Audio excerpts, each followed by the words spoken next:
And we are back from our 6-week summer hiatus for season 1, and we are ready to get back at it. We've got some great guests coming your way. We are having a blast doing this podcast, and it is so fun to sit down and talk and learn the stories of these entrepreneurs, and we're happy to share them with you guys. So here we go for part 2 of season 1. We'd like to thank Mainspring Companies for sponsoring season 1 of The Next Entrepreneur. Mainspring celebrates the entrepreneurial journey, and we are very grateful for their support. Probably about 3 weeks after I moved in, they came in and the road construction started, and they literally tore up my whole front parking lot. And so on any given day, there were bulldozers and tractors, and there was a big 20-foot hole right in the front of the building. And so I had to close off the front door and tell them, okay, just use the back door, coming through the back door. So Hilarious. It was challenging. Yes, I had one time I had a parent that she just looked at me and she goes, Danielle, really? I'm like, I'm trying to be positive here.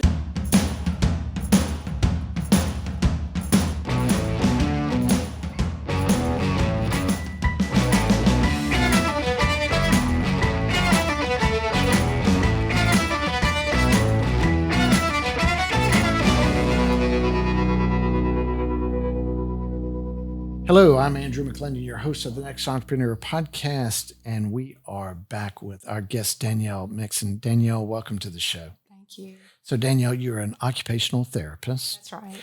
And I want to ask you to explain what that is in a minute, but I wanted to start off with explaining how we met and why you're here. So many of our listeners know about our philanthropic foundation, which we provide adaptive bikes to children with special needs.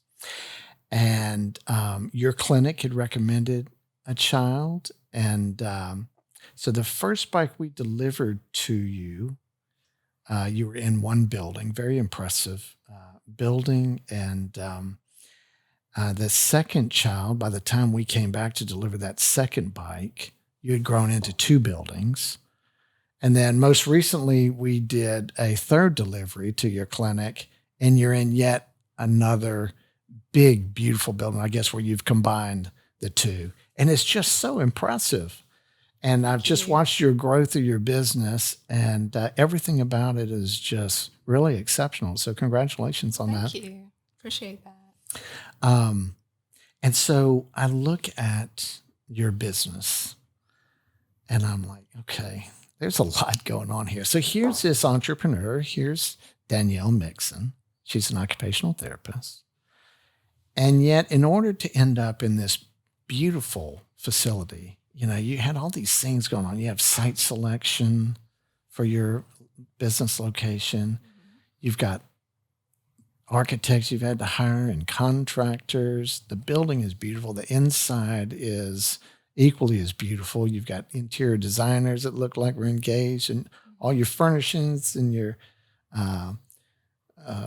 paint colors and all your art on your wall is just beautiful. And then I look beyond that and I see your staff and the number of people you have, and they're all in matching uniforms. And then I look at your services and all the programs that you've created, and then think about all the scheduling that has to happen, and then the billing and the accounting and the banking. And I'm like, this is just so impressive to think that here is someone that starts in a selfless type trade of being an occupational therapist, and yet to grow a business like that is just, there's so much going on.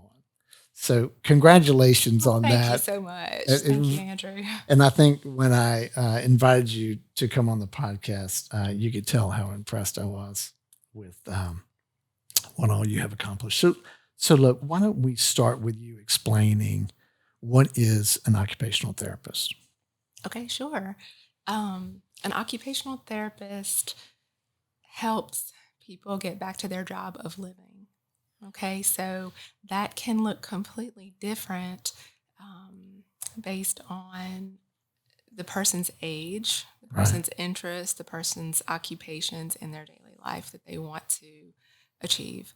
So for us, we work mostly with children. So for babies, their occupation is just meeting their developmental milestones. I see. It's nurse breastfeeding. It's taking a bottle. It's being able to roll over and crawl and eventually get to toys and start playing. Whenever they're toddlers, their occupation is essentially play. It can be going to the bathroom. It can be if they're, feeding themselves, being able to start exploring different types of food, that type of thing. Coordination, having the coordination to develop fine motor skills. For older kids, it's their occupation is going to school. So if they're having challenges in school, they're having attention focus issues, they're having problems with um, behavior or reading, all kinds of different things. We can help them with that. Yeah, that's interesting because, when I used to think of the word occupational therapist, I related it to having an occupation and getting, the therapy required for you to get back to work. So of course, your business is Pediatric Therapy Solutions. And so thank you for explaining that everyone has different occupations at different Right. stages of their life. That makes sense. So, how did you select occupational therapy as a career? Well, I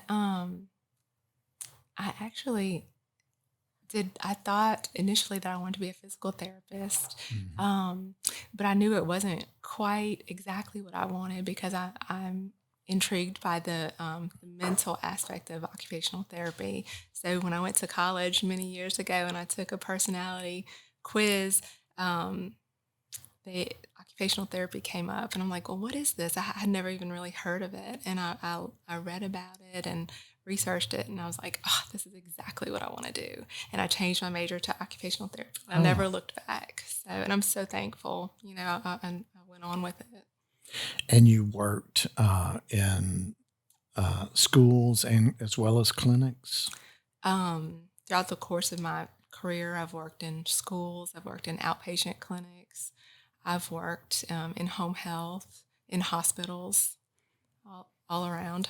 Yeah. And then, so lead us up to the decision making process of starting your own business. I mean, if at what point do you say, hey, I'm an occupational therapist, day in and day out, I want to, um, I want to start my own business. How did that look? Well, it's I was working in the school system and I was working maybe 3 days a week in the school system. And I have three children, and my youngest child, my son, started having developmental challenges and had a severe decline in function. I can go into that story later or now, it doesn't Sure, matter. sure. But Tell it now. okay. Um, he was meeting all of his developmental milestones up until the age of 2. And shortly after the age of 2, he had a severe decline in function and lost the ability to talk. To He lost functional play skills. He went into his own world and stopped responding to his name. So, and he also lost motor skills. Like he would be able to ride a tricycle, and then suddenly he wasn't able to again. He couldn't figure out the motor planning to do that.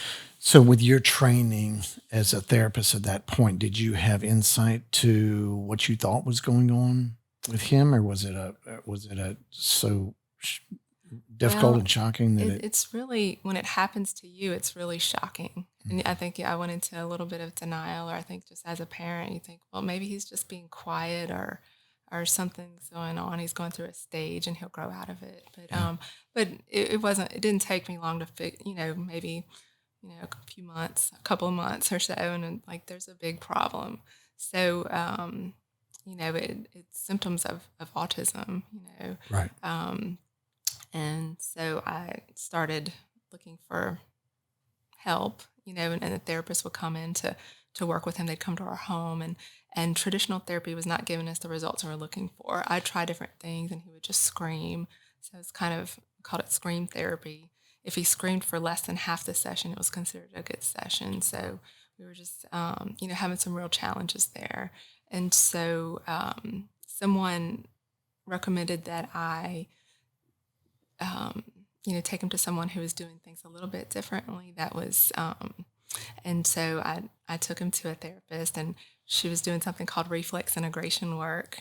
And where was this at? That In was Baton Rouge? in Baton Rouge. Okay. Yeah. At Vicki Roy. She's a speech therapist in Baton Rouge. So Okay. so we took her to see her, and Reflex reflex integration. integration. It's actually Muscatova method is what was being done, and she would do some work with him and give me some passive work with him and give me some things to do passively with him, just on his arms and legs, like 5 minutes a day. And I started doing it daily and taking him. Would he be screaming during those sessions? Or? At first, but he soon stopped.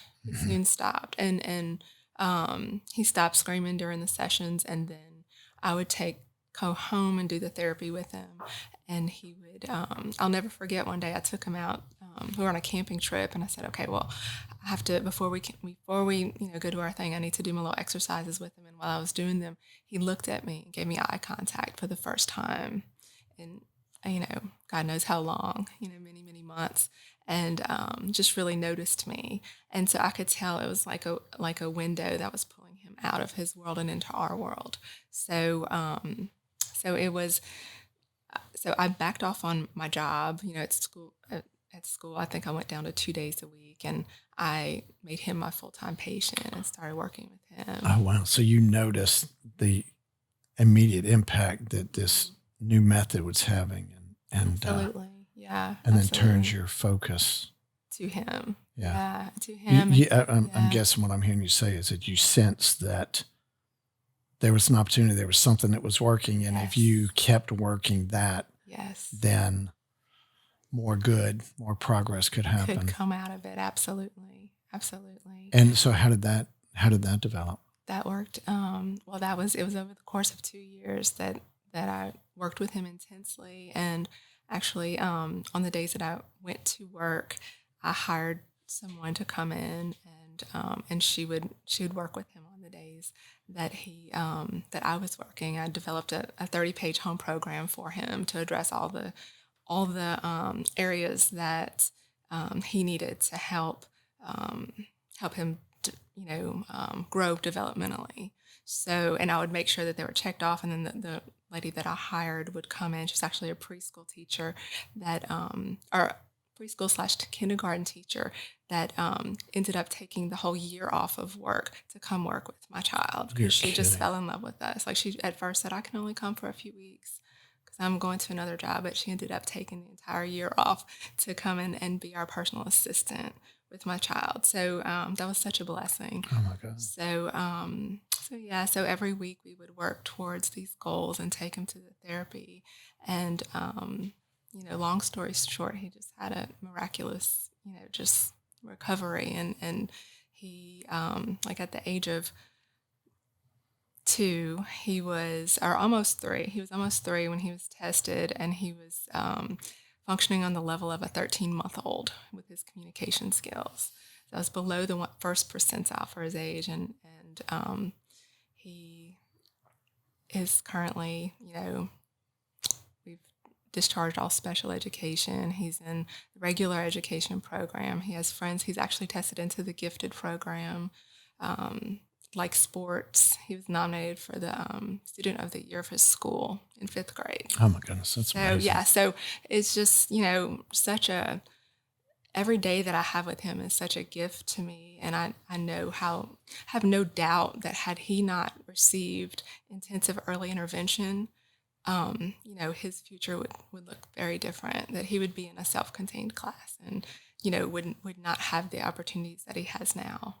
So, from what I understand of your story, that story right there had an impact on where your trajectory went and your business from there. So, absolutely. So, talk us through that next phase. Yeah. So it was through, and we weren't, it was through me seeing the impact of early intervention more so than I've ever seen before as a practitioner, because I was able to give him all that he needed, and seeing that impact and the impact that we can truly give as therapists, just made me feel passionate about and feeling like I needed to,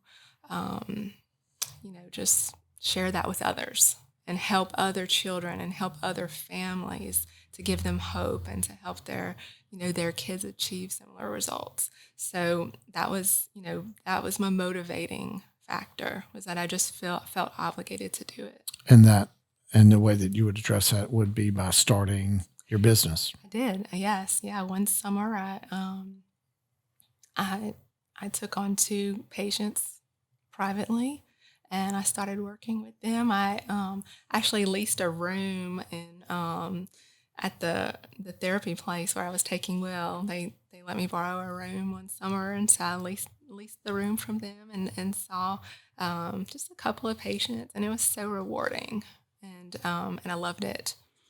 And after the summer, that was in Baton Rouge, I was getting a couple of clients, a few clients, and they were all from Ascension Parish, and that's where I live. And so Right. I told my husband, maybe I could lease something in Ascension Parish, and we're like, well, I only have a few patients, not sure if I can justify the rent, renting a facility. So I was like, well, I'll just call and see what's out there. So I literally made one phone call, and there was a place on Highway 42 that it was previously a church, and it was 1,400 square feet, and it had a big open area, like where the church would meet. Right, Okay, so right. that was like my gym, and then it had a little area for a little private treatment room, and then a little office for me. So it was essentially perfect. And the guy told me, I told him, like, I'm on a budget. I'm not, I just have a few patients. And he said, well, they're about to undergo a lot of road construction. So and he said, and in a couple of years, we're probably going to tear the building down. So I'll just give it to you, like, very, very cheap. And so when he told me how, the rent, I told my husband, and it took us about 30 seconds to decide. I said, this is what he's telling me. And he said, well, you have to do it. Okay.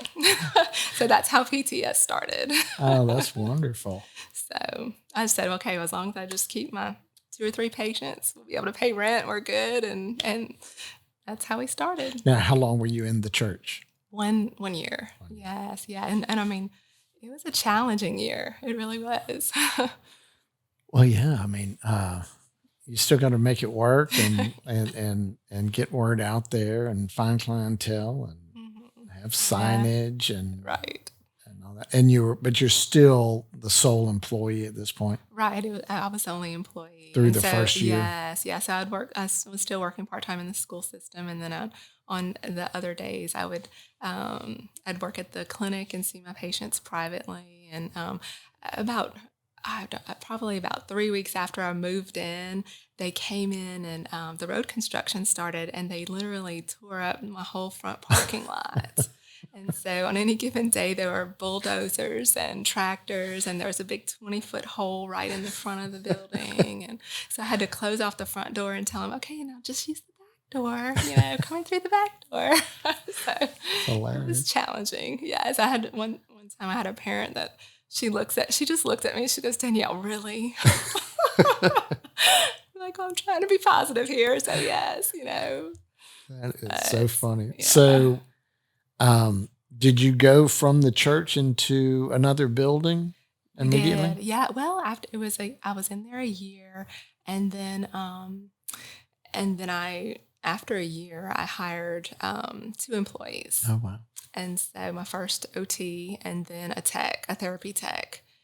And then shortly after, I hired a speech therapist. So we didn't really have room in that building, because it didn't have enough rooms for us to, private treatment rooms for us to function. So after that, after a year there, I wasn't sure where I was going to go. Right. So I was to have lunch with one of my good friends, who's also my next door neighbor. Her husband's an eye doctor in Prairieville. And I was telling her, gosh, my lease is coming up. I don't know really what I'm going to be doing now, because we're kind of, growing out of it. And she made a comment. She's like, "Oh, I wish you could rent that place." Her husband has an eye is an eye doctor and leases out 2,000 square feet of his facility, Right. and had been leasing to the same people for the past 8 years. And she said, "Oh gosh, I wish that you could lease that. That would be so awesome." And we were just kind of joking about it. Oh, that'd be such a dream.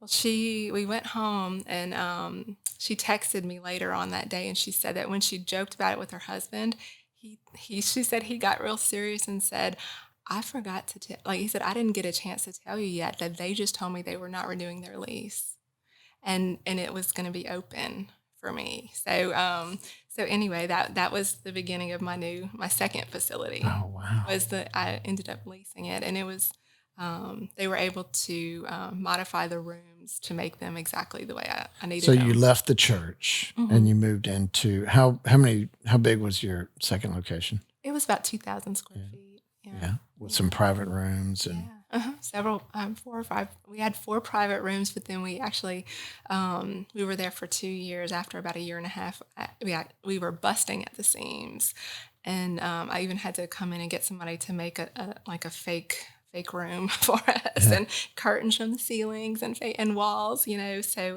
to make an additional room. So how did your staffing grow during that second year? During that second year, we added physical therapy, and I actually hired an occupational therapist who is a dual therapist. She was an occupational therapist and a physical therapist. So we were able to have, and then I kept adding more OT, and I hired one speech therapist. So we grew to all 3 disciplines. That's fascinating. Okay, I want to talk more about that when we get back from this break and get a word in from our sponsor. MBD Maintenance is a proud sponsor for the Next Entrepreneur podcast, and we greatly appreciate their support. MBD Maintenance is a commercial building and maintenance contractor. They will build your commercial building, maintain it. They do additions, remodeling, tenant improvements. If you need MBD Maintenance for your commercial building needs, you can find them online at mbdmaintenance.com. Okay, and we are back with Danielle Mixon with Pediatric Therapy Solutions. And so you're just talking about your second year. You've got your new space, 2,000 feet. You're busting at the seams. Yes. And, what I'm thinking of as you're saying that is like, okay, that's pretty solid growth. But you're hiring professionals. You're hiring therapists, and these are, well-paid people. And so how is it working for you with, operating the business side of it, with your payroll and your payables and your insurance processing, I'm guessing is a part of it all. Absolutely. And your cash flow. So what is that looking like for you during that second year? Seems like when things are starting to, you're starting to spend some money. Picking up. Absolutely. I'm guessing your lease in this 2,000 square foot was a significant step up from the church. Oh, definitely. Definitely. So it was real money. Yeah. It was tough. Yes. You throw that expense in there too. Yes, so what did that absolutely. look like, all that business side? Well, second year? it was definitely a challenge getting in network with insurance companies, figuring out how to bill insurance companies. There's all kinds of challenges that come along with that. So it just took a lot of time for me to have to, not only I was still doing a lot of treatments at that time, but then it was after hours and weekends that I was working on all of those things. So you're doing the office management. I was until it was in that building that our office manager came in, and she started working about 10 hours a week, and now she's full time and she's still with us. But before that, no, I was doing the marketing, all the insurance filing, the insurance, doing payroll, everything on my own. Now, are you tapping into lines of credit at this point? Is banking? Yeah. So No, it was. you It was. I mean, I was everything that the business would make was reinvested into the business for growth. right. So it just for at least the first 2 years, But 2 to 3 you were years. able to sustain on your own cash flow. Right. Yeah, Right. that's Exactly. impressive. Yes. Yeah. So at the end of the second year, how big was your staff at that point? Oh gosh, I can even remember. We probably had at least 10. I would say we had at least Wow. 10. Um, when we were in that building, yes, we probably had about 5 or 6 therapists, and then an office manager, and a few therapy techs. Yeah. So, So at the same time, you're growing the offering of your services, right? I mean, you've gone from OT to PT, mhm. um, and you're in that building for 2 years, right? And then you're busting it. You We outgrow were it. busting at the seams. My poor the eye doctor that was there, my friend, is like some days the parking lot was full and there's nowhere to park, so they'd have to park on the grass, and I'm like, oh, I'm so sorry. So I think he was secretly happy when we moved out. Yeah. But yeah, after 2 years, there was a location that I had been looking at for many years and wanting to lease there because it was literally 1 mile from my house, Oh wow. and but of course, it couldn't afford it prior to that point, or just justify it with our caseload. But at that time, after 2 years in this facility, I looked into leasing that addition that next facility, and they actually were able to build it to suit. So I was able to literally write the floor plan out the way that I wanted, design it, and they built it according to my needs. So it was perfect. And I'm guessing that's the first building that I went to. Yes. Maybe that saw you. Yes. And then how long? Which is just a very nice building. Thank And you. but you ended up with 2 buildings. That was in an office park, right? Yes, yes. So yes, how yes. long did it take before you outgrew that Well, we first moved building? into that first building I think it was in September. And I said, "Oh, we'll be here forever. This is fabulous." It was like a dream come true. And by the following summer, we were out of room. We were busting at the seams, and we had more patients wanting to come in.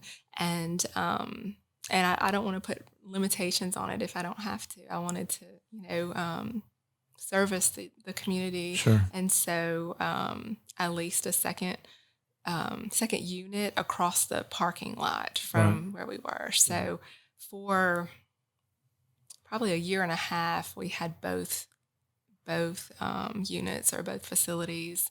And I mean, it was tricky and tedious to keep up with both buildings. I bought a golf cart so we could go back and forth, but that ended up just not being very efficient with our time either. So it was definitely a challenge to keep up with both locations. And then sometimes patients would come to one and we say, "Oh, God, you're supposed to be over there," and we didn't.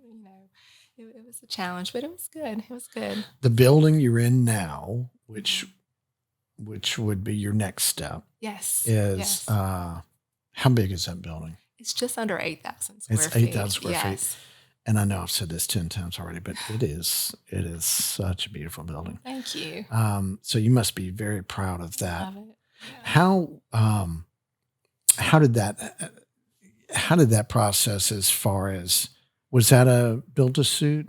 Well, no, it was I built it. Okay. I built it. So you bought the lot. I bought the lot, And and then I designed it, had an architect design it, and then they built it. So, again, through our philanthropic project, we go to a lot of clinics. We do a lot of bike deliveries. In fact, we just delivered our 350th bike at your clinic a couple of weeks ago. Mm-hmm. And that was a great day. That was. She was so happy. happy to get her bike. Yeah. And what a sweet family. But we've been to many, many, many clinics, and clinics that are, little sole proprietors, and some that are part of big hospital systems.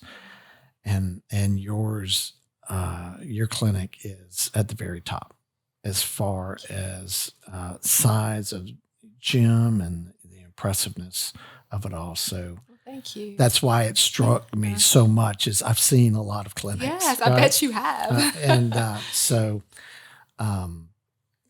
it made a real impression on me. So, but it seems as if you were able to self-fund most of your business growth. You mentioned through the first and second, third years. And did that continue even as you were leasing those other buildings? It did. And then as you get into your big building, Yeah. that's when you're knocking on your bank door and saying, Right, hey. right. That's when I had to go to the bank and Right. take out a loan. It was, Right. Of course. Right. But I mean, it's impressive that you would have gotten that far along. And I mean, that to me indicates really tight management on your part of keeping enough revenue coming in the door, considering, how long it's going to take for insurance to pay, 60, 90 days, I'm guessing. Right. It takes at least 2 weeks, if not longer, on a very good, very good turnaround is 2 weeks, but a lot of times you're looking at a lot longer. Yeah. That would be impressive. So,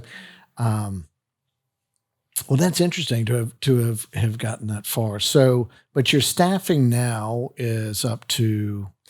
We have 26 employees. 26. 26.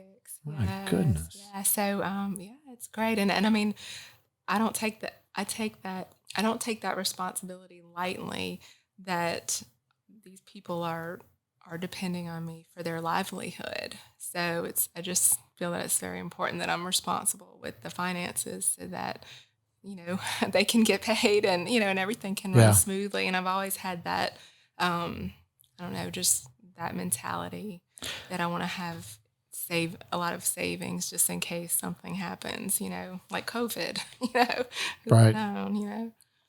Well, I agree with you on that. How you look at an employee, and how you hire an employee, it's a commitment on your part as an employer. You don't want to, the way I've always thought of it is, I don't want to pull a potential employee off of their career path, whatever they had envisioned, and say, hey, come and work for me just because maybe I have a project that's going to last a year for them. Right. I have to be able to say, okay, you have your career path.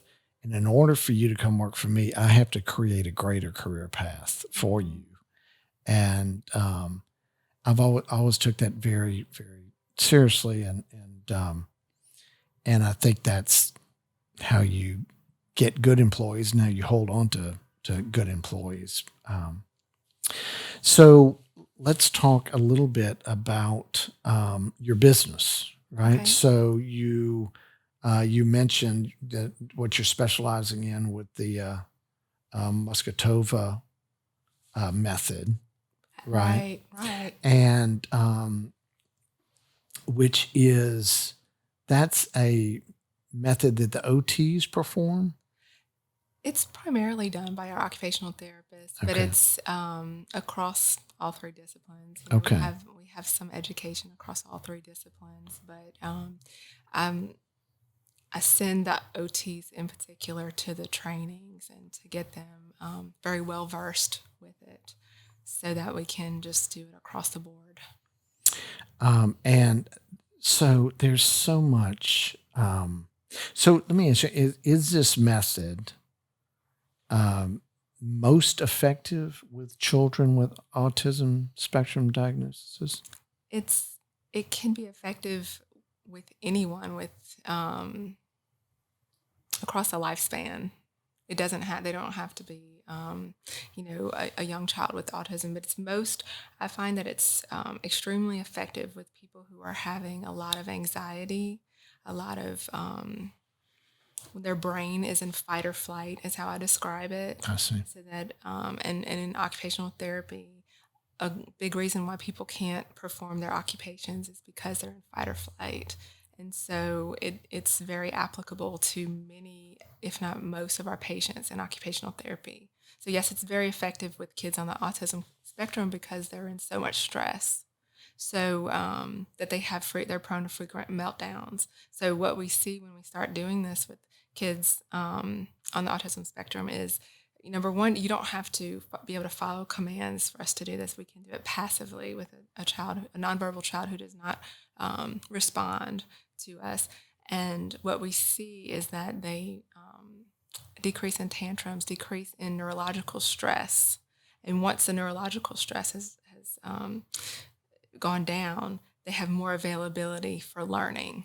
And then we start seeing them. They start talking, they start learning, they start growing. And so we see that with kids with autism, yes. And so on episode 8, NXT 8, we had Shelly Hendricks. I think that was the right episode number. And Shelly, do you know Shelly is the head of Unlocking Autism here Oh, great. in Baton Rouge. And, she was updating us on some of the numbers of the at one point it was 1 in several hundred to now, 1 in 88 to 1 in 55. And, that number keeps dropping. So 1 in every, what do you know the latest number now? The latest one is 1 in 36 males. 1 in 36 Six males Yes. born Yes. is on the spectrum. Mhm. And it's just stunning. Now, do you have any insight to what's behind that? I mean, is that Well, I environmental? definitely, Is that diet? I've read many, many, many books about autism, Right. and it's my passion, and I definitely have some insight into what may be, some underlying reasons why kids experience the symptoms, but nobody really knows, definitely what's causing all these kids to have They're just huge challenges. numbers. Yeah, Those. absolutely. And so Absolutely. that seems that because your firm, PTS, specializes in that method, that's Yeah. a good thing for your business and would bode well for growth for sure. But also providing a good solution, because, Mhm. I've happened through our foundation to have seen many, many children with autism, and, they're all a gift from God, but there are many instances where it's certainly challenging, right? Mhm. Mhm. And that might be from my perspective of being there for 2 hours versus 24/7, Right. right? Right. So, but you do other services. Oh, Yeah, absolutely. I was reading Yes. about you. So, autism therapies in We particular. do. We work with children with autism, and we do all kinds of things. We work with kids with pretty much any type of challenge, from infant through upper teens. We actually also offer wellness services for adults, and parents in particular who are very stressed out and working with their children and whatnot, to try to have a holistic approach for the whole family. Um, and we use the Moscatova method, that type of approach, to work with both the children and the adults to relieve stress and just help them to be more independent with their occupations in life. We we offer physical therapy, occupational therapy, and speech therapy. So our physical therapist is the only, well, I'll tell you a little story about what we offer. She specializes in the treatment of scoliosis. And that is because one of my children, my daughter, has scoliosis. And I was looking for someone to work with her, and we were actually having to go to Wisconsin to find someone that specializes in working with her. So we Wow. we were going back and forth, and I started looking for a Schroth certified therapist. It's a type of therapy that physical therapists can do to treat scoliosis. And nothing was coming up for Louisiana. So I said, okay, well, I need to get one. And so the physical therapist that works in our facility, Sharon Winter, she's an angel. She said she has a love for the spine and she would love to do it. So I sent her to Chicago for a couple of weeks and a couple of trips to Chicago, actually. And so now she's the only certified Schroth therapist in Louisiana. That's fascinating. It strikes me that when you think of OT and PT, we touched on this earlier, well, when I think of physical therapy, I think of, someone that's maybe injured themselves. Maybe they're, skiing or a bike accident or whatever, playing sports. But you're, again, in the pediatric business. So when you're doing this OT and this PT, physical therapy, a very small percentage of your patients are actually sports-related injuries, right? These are either special needs children or, like you say, children with scoliosis or ADHD or something like that. And it's just, it's an insight to, there's many families that are raised and all the children be typical and but there's many children, and you mentioned some of the numbers earlier for autism, but that have these special needs, and it's a fascinating insight to see that, because there's some people that don't have a connection with that at all in their lives. And I have gotten such tremendous satisfaction about what I've learned about children with special needs and families, and it's pretty special to see those different situations. But why don't we take a break there and get another word from our sponsor, and we'll be right back. GearTrain is a national testing, inspection, and audit company that works in the e-commerce fulfillment industry. So these guys provide the quarterly and annual inspections, preventive maintenance inspections, and they do testing and audits of conveyor systems and automated equipment in big distribution facilities. They support the entrepreneur's journey, and we're proud to have them as a sponsor. You can find GearTrain online at geartrainperforms.com. And we are back with Danielle Mixon with Pediatric Therapy Solutions. And Danielle, I was reading something. It's actually on your website. And it really struck me as being something that really explains your business, and I think your perspective or attitude and how you treat your patients. And I just wanted to read this out because it's really cool how you wrote this. It says, being an occupational therapist in outpatient clinics as well as in the public school systems for years has given me extensive experience and practice in the field. However, being a parent of a child with developmental challenges not only gave me a fresh, new perspective, but also drove me to look at the practice of therapy deeper. Going through and facing the same challenges the parents of the children I work with has greatly changed the way I practice therapy. I realize now more than ever that every child is truly unique, and the difficulties they face require just as much attention in order for us to address each one of them effectively. I thought that was really powerful. Oh, thank you. It's so true. It's from my heart. Yeah. So that was, in essence, what drove you to start your business in the first place, right? Absolutely. So I wanted to, with that thought in mind, I wanted to see if you could give us an insight into the culture that you've created in your practice. Sure, absolutely. Um, well, I only hire nice people.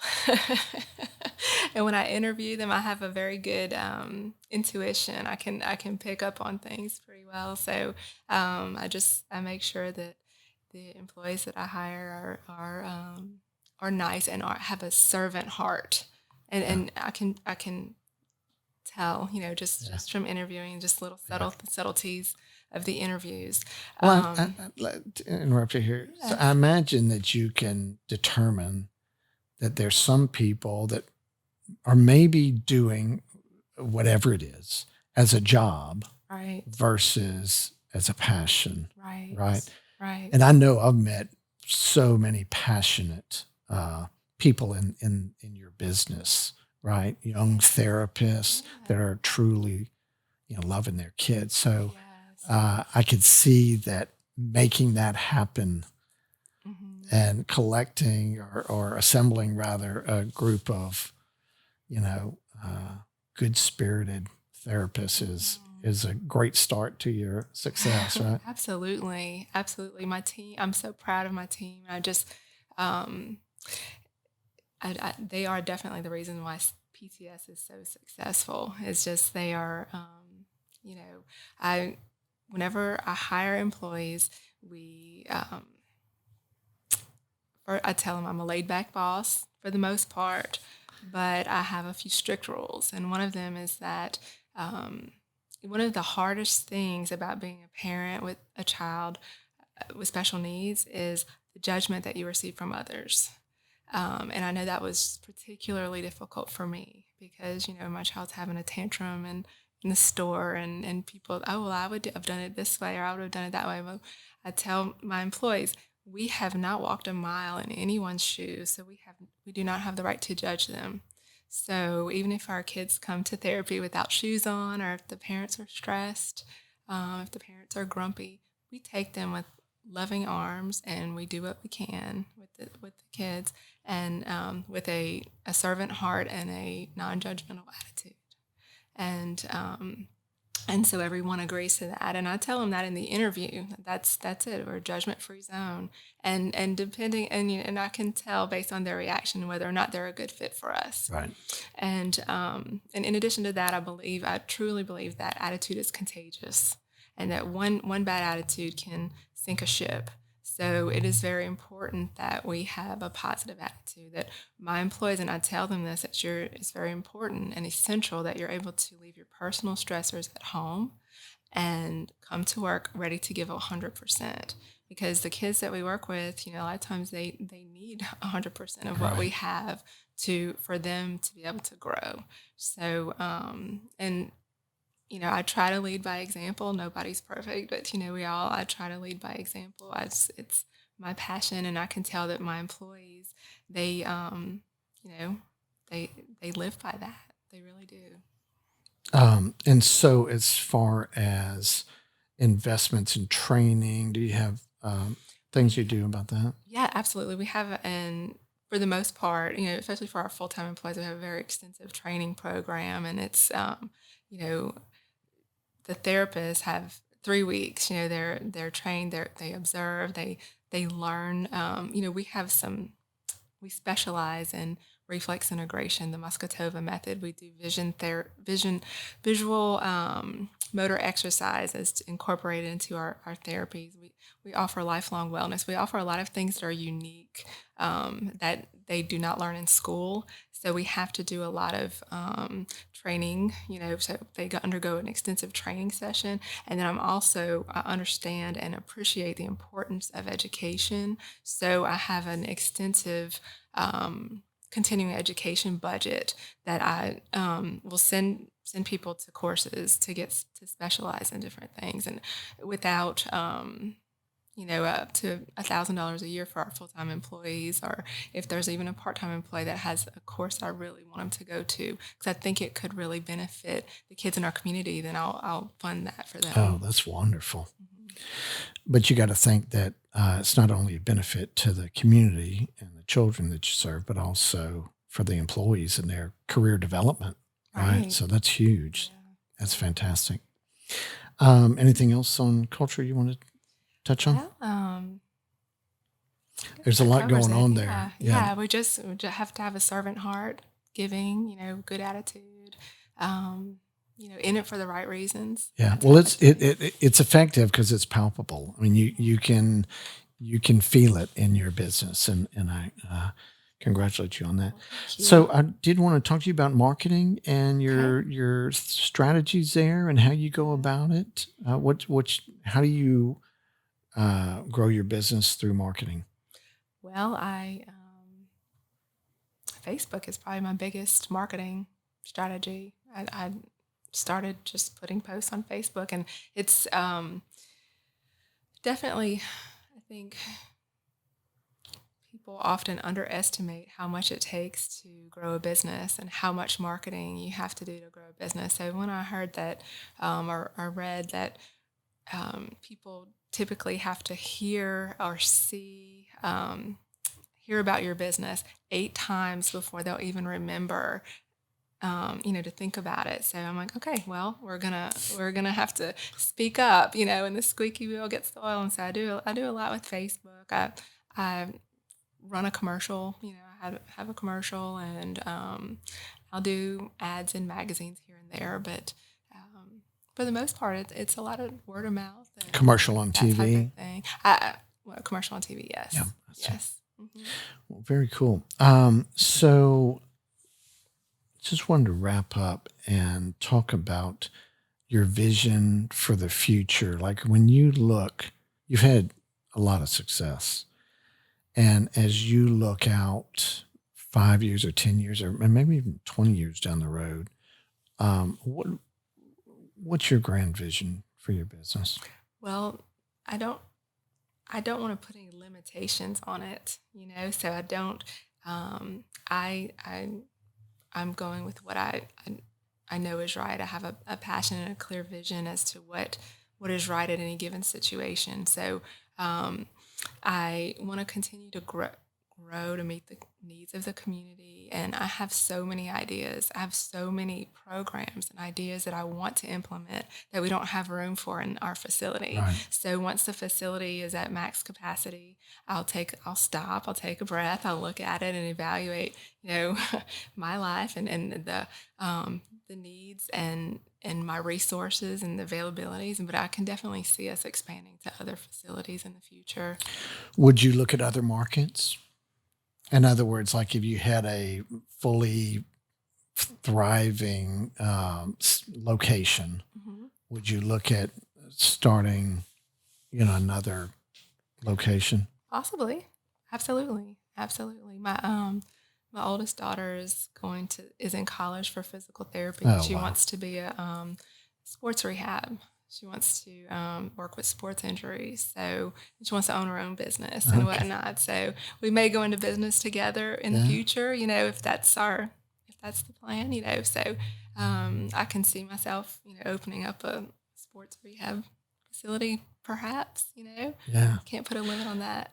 Well, you have the secret sauce. I mean, I can spot that Thank a you. mile away, and it is a pleasure to have talked to you about your business, the growth of your business, the success of your business, and I know that everything that I can see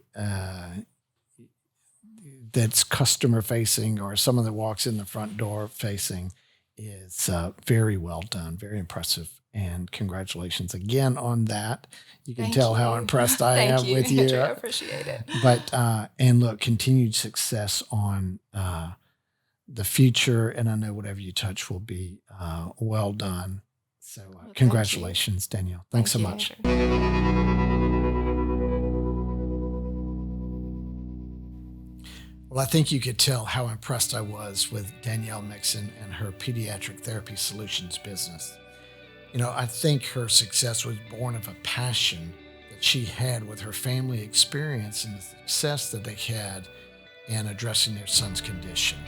She dedicated a couple years of her life to that therapy. And once she was able to check that box, she wanted to take that to the community to help others. I think if you look at the culture of her business and what she's created there, It's another key to her success. It's palpable. You can feel it when you walk in the door. So continued success to Danielle and her business. She can be reached on Facebook at Pediatric Therapy Solutions. Thank you for listening to the Next Entrepreneur podcast. We'd like to thank our title sponsor, Mainspring Companies. It can be reached online at mainspringcompanies.com. If you have any questions or comments, you can reach us at ask@nxtentrepreneur.com. You can subscribe to the Next Entrepreneur podcast on Apple Music, Spotify, Stitcher, or iHeartRadio. You can help support our podcasts by leaving a review on Apple Music. You can follow us on Facebook or subscribe to our YouTube channel. Please share this episode with your family and friends. The Next Entrepreneur is produced by Propel Productions. They can be reached at propelyourstory.com. Today's episode was produced by Danielle Mixon.